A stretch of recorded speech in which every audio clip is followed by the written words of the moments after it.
Hi, Tom Cole here for the Steve Taylor Community Star of the Month of March. And, for me, it's really, I always say, an honor and a privilege. And I mean it more today than ever because I've always admired this young lady for a long time.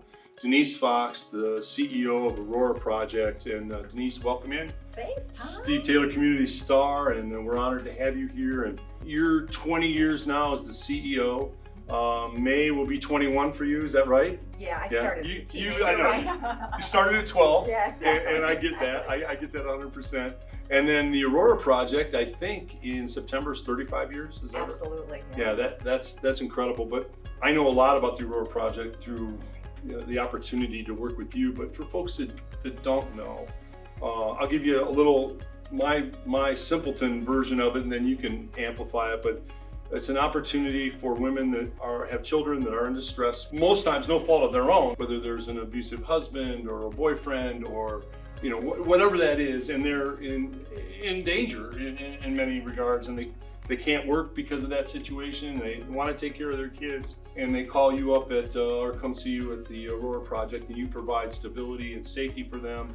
And then also you provide job opportunities, training. That's my simple version. It's much more complicated than that.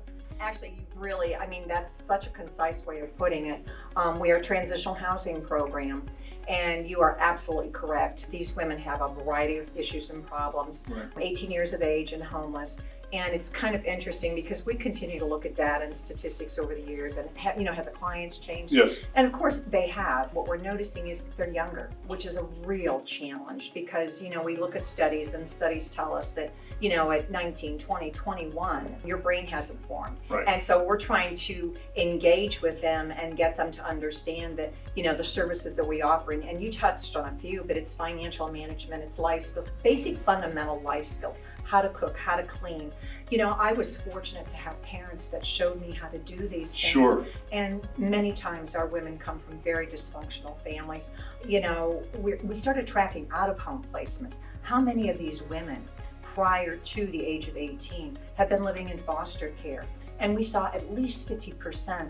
So what does this say? You and I were talking earlier about childcare being Yes. a fundamental need in our community, because if you look long term and you see these children that are in out-of-home placements, oftentimes the end result is Aurora. So our women come to us, it can be domestic violence, SUD, which is substance use disorder, mental health disorders. It can be as simple as losing a job. Right. And that's what brings them to us. We are long-term, so we're the only program still in Northwest Ohio and Southeast Michigan where mothers and children can live together and work on the issues which led to their homelessness. Now, our little niche seems to be, and I've gone back and looked at our history, but our niche seems to be working with women who have mental health and SUD disorders. And that seems to be our niche, but we can keep families together, assist the children and assist the moms through our programs. We connect them to parent education. I'm really excited. We're adding a new program, and I really want to put it out.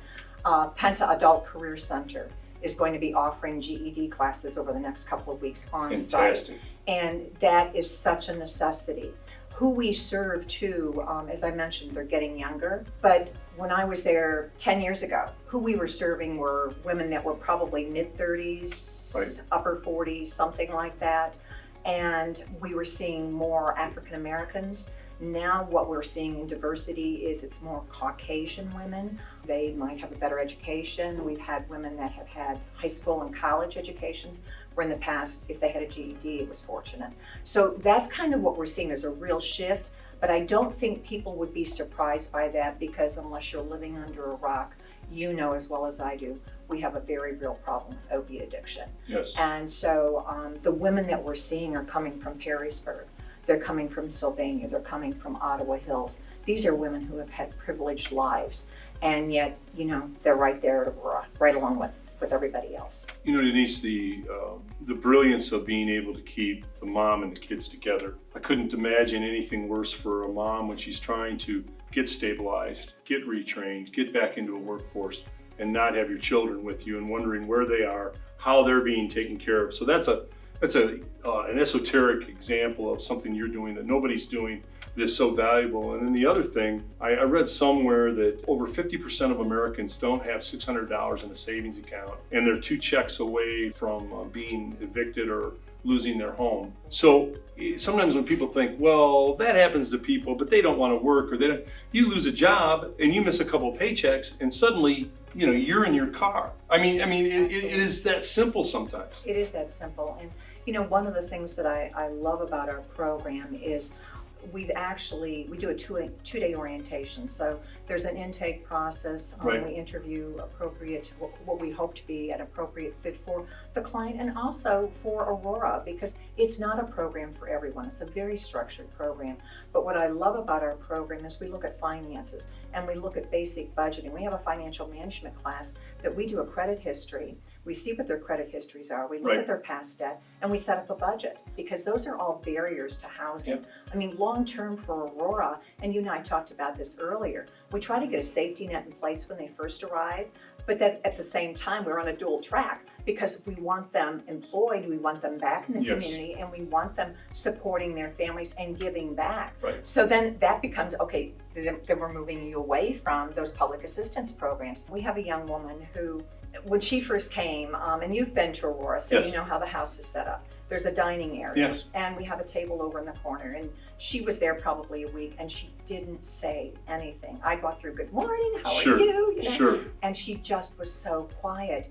And I thought, this one's not gonna make it, because you always wonder, how do we engage? She was with us 2 years. We have apartments next door. She's lived in our apartments for 2 years. And because she was very uncomfortable with managing her money, she asked us if we would assist her in managing and helping her with her money. And over that 2-year period of time, her savings have grown and grown and grown. We've gone with her to set up an account in a bank, a local bank, and they're working with her now, continuing to move her forward. She had an opportunity to have a car given to her. She said, don't need it, I can walk to work. She works downtown Toledo, and of course we're located in North Toledo. And she walks downtown every morning, rain, shine, doesn't matter, or every now and then she'll hop the bus. But she said, I don't need a car. It's an expense I don't need to have. And I have to tell you, it's been 4 years. And if I went back 4 years, I'd have thought, never gonna make it. And Right. I look at her now, and she would not sit here and have a conversation Sure. with you because she's incredibly shy. But Tom, I gotta tell you, she just moves me. Sure. She is just one of many successes that we have. But you look at that and we see this formula and we know it works. And I think what's incredible about our program is we are very mission driven, as you know, and the government has kind of taken a shift away from the types of programs that we have. And yet we continue with a committed board and a committed team of people that work there to continue to push the mission forward. Denise, you're providing hope for folks. To me, America is about hope. And when you have people in despair, it's a lot like if you were ever a lifeguard, they always taught you as a lifeguard at Corey in college, that when you went out to save somebody, Corey's 200 feet deep or whatever it is, and when you swim out to them, right before you get to them, 5 feet before you get them, you go under the water and you dive down and you look where their feet are pointing. Mm-hmm. If they're pointing toward you, you spin them around so they're facing away from you. Then you come up to the surface and then you arm carry them, because if you come up to the front of them, because they're struggling, they think they're drowning, they're in total despair, they will grab you and they will take you down and they'll drown that person. So you're dealing with people that are, they're in despair, and you give them, it's really life-saving techniques and stability in their life so they can be productive and be positive. We admire so much what you and your staff, I think staff of 13, is that right? 13. 13. Yeah, keep the dream going. Right? What you and your staff do, and you're a person that's making a difference every day in our community, and that's a beacon of light for all of us, because if you don't have hope, Americans lose hope, you don't have anything, and you're providing hope for so many people. Thank you. And I'm going to give you the best part of the interview right now, because the incomparable Steve Taylor's coming up next, and Steve is fantastic. It's been great chatting with you, Denise. Thanks, Tom. I appreciate All right. it. It's always good to see you. Steve's next. Hey everybody, Steve Taylor here with Denise Fox from the Aurora Project with another community star. You do such great work in our community, and 20 years, like Tom said, going to be 21 years with your Aurora Project. Congratulations. Thank you. How did you first get into this line of work?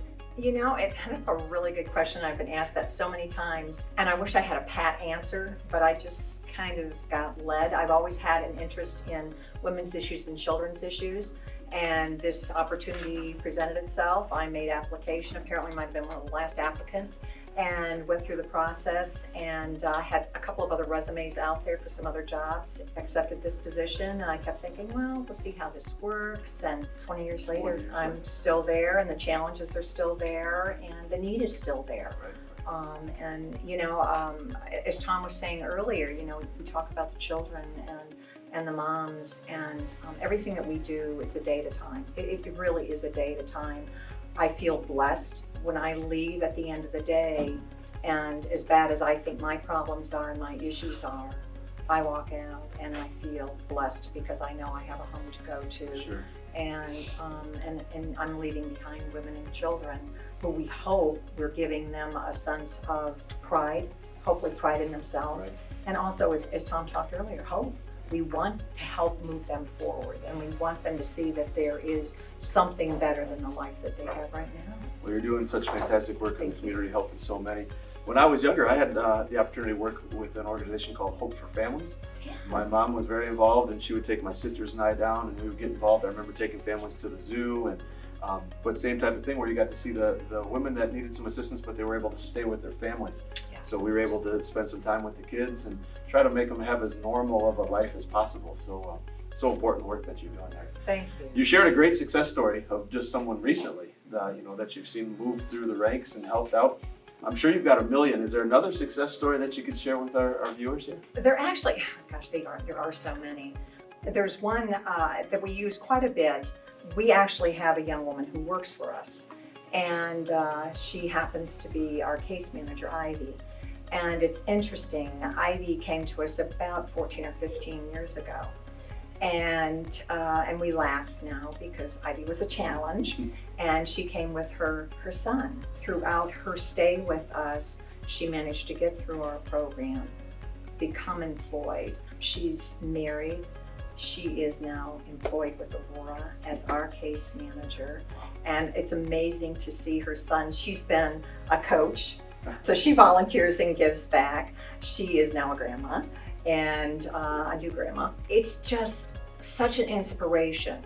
Sure. Because, you know, when you and I talked earlier about how we help people, and as much as I give this impression that, yeah, hey, this doesn't bother me, you do get attached, Right. and you try not to, but you do. We can't do the job that we do unless we have compassion for what we're doing. And there are times when not everyone makes it, and we know that, but it's hard. And she'll just say to me, look, you can't save everyone. You've got to remember that. And so she's my rock. She's my inspiration.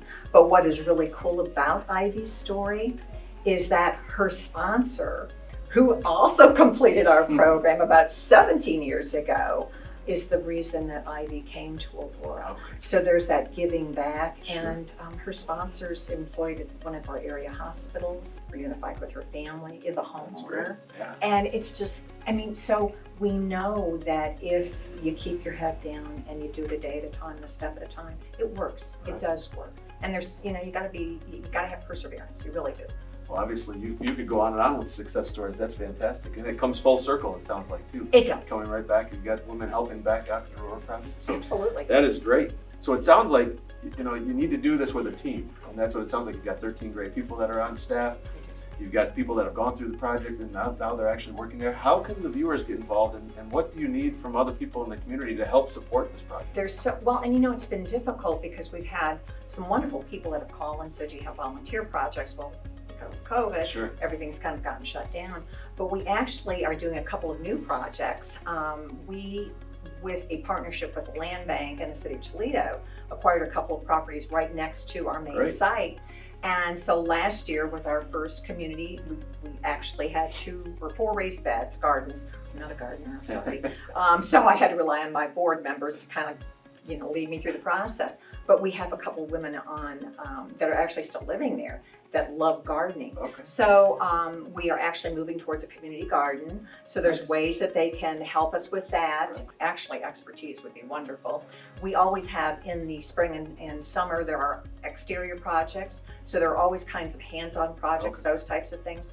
Right now with COVID, we're still kind of shut down, but we have the ability to do Zoom type of things. Sure. So crafts, things like that, where they can engage with the women, that's always good. And of course, always donations. Right. I mean, there's always that opportunity to give as well. But I think so many people want to give back. They want to have their hands For sure. right there. And that's what we want to engage people. Because I think if you come to Aurora, you see our house, I think you kind of get hooked on it all. Oh, that's great. So many ways to give back besides just donations. And I bet you there's some people out there watching that maybe have a green thumb or know how to do some handy work around the place that would love to give back. What we'll do is we'll make sure we put it on the screen so people know how to get a hold of you and your great organization. Thanks, Steve. I appreciate it. Well, thank you for coming down today. It's fantastic. We got to learn a little bit more about your organization. And like we said, we love to raise awareness for people like you that are doing a fantastic job in the community, and the Aurora Project, such a great organization that's helping really thousands of people right now after all these years,